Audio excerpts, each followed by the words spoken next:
মাজারে কি শুধু গাঁজা খাওয়া হয়? আপনারা যদি মাজারে গাঁজা খাওয়া হতো তাহলে তো আমার মনে হয় যে শুধু মাজারে অভিযান চালালে বাংলাদেশ থেকে সমস্ত মাদক উঠে যেত।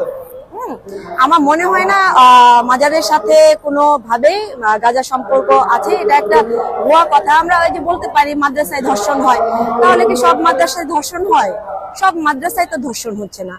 কেউ যদি ব্যক্তিগত যে নেশা করে সে ব্যক্তিগতভাবে নেশা করে, সে মাজারেও যে নেশা করবে, সে মসজিদের পাশে যাও নেশা করবে, তার তো আসলে সে নেশাখোর, এটাই তার সে বিষয়। শুধুমাত্র মাজারকে কেন দোষারোপ করা হয় এই বিষয়টা আমার বোধগম্য না। গুলিস্তানের মাজারটা নিয়ে আমি কি বলবো? গুলিস্তানের মাজার তো আজকে না, বহু দিন থেকে একইভাবে চলছে, একইভাবে আছে। সেখানে পাগলরা থাকে, অনেকের থাকার জায়গা নেই, অনেক মানুষ সেখানে ঘুমায়। ওইখানে মাজারের সামনে দৃশ্য দেখেছেন? মাজারের সামনে দৃশ্য? কি দৃশ্য?